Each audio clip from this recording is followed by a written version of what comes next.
Recorded Books and RB Digital present Bound Together by Christine Feehan, narrated by Lily Bask. Chapter 1. If they were going to get out of this alive, they were going to have to be ghosts. Viktor Prakenskii faced his men and their disapproving faces. He detested arguments, especially, like now, when they had very little time. "Let me clear the way," Sava Reaper Pajari said. His eyes were flat and cold, ice cold. There was no emotion whatsoever in his voice. Viktor knew he was the cause of that emotionless voice. He had that on his soul forever. There was no taking back their childhood, or the things they'd had to do to survive. Things that Viktor had conceived, just like this job. It was all on him, and he wasn't going to allow them to surround him like they all preferred, keeping him safe. This was his mess. He had never been able to put the brakes on, to say enough.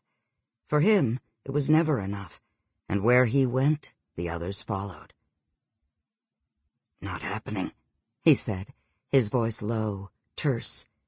He was angry, but not at any of his brothers, at himself. He'd chosen a path, and one by one they had followed him. His path had led straight to hell. "We don't have time to argue. We knew walking into this it was a trap. Nothing has changed."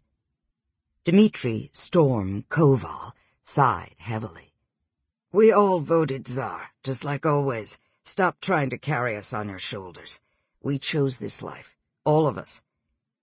Viktor clenched his teeth. That was a blatant lie. None of them had chosen their life, not a single one. They all shared a common beginning. Each of them had parents murdered by a man named Kostya Sorbakov, because their parents hadn't agreed with Sorbakov's politics. He had taken the children to the most brutal orphanage/school ever conceived in the hopes of shaping them into assets for his country. At least, that's what they all thought at first. "That's bullshit, but we don't have time to debate right now. The longer we wait, the more men they'll have guarding this place." The thought of what he was going to find turned his stomach, but then it always did, and he kept doing the same thing over and over. 5 years of his life had been given to this mission. Evan Shackler-Gratsos was the #1 human trafficker in the world. Viktor knew he couldn't stop everyone, but he was determined to take the man down. That decision had cost him 5 years of his life, possibly his marriage and the knowledge that the men he called brothers had made the choice to follow him into hell, just as they always had. He refused to argue with them any longer. He simply gave them a small salute and pushed through the wall to find his entry point.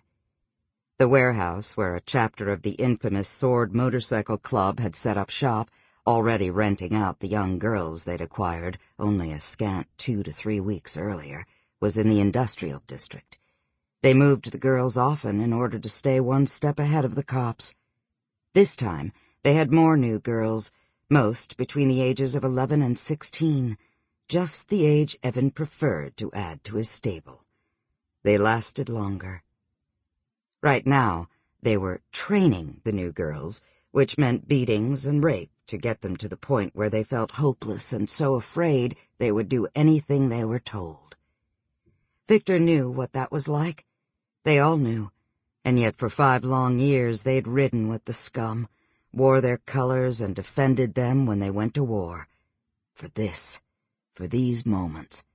To take some of it back, and hopefully draw Evan out into the open where they could get to him. So Viktor could get to him. Evan Shackler-Gratsos represented every one of those pedophiles and sadistic monsters that had run the school. The rage that had burned so hot in Viktor's belly night and day had come to demand the death of the human trafficker. They'd wreaked enough havoc over the years to keep every Swords chapter on alert, especially when they brought in new girls. Viktor ran 2 teams, and often they hit 2 chapters simultaneously. But lately, it had become more difficult. Evan demanded the girls bring in money day and night, 7 days a week. Sample complete. Ready to continue?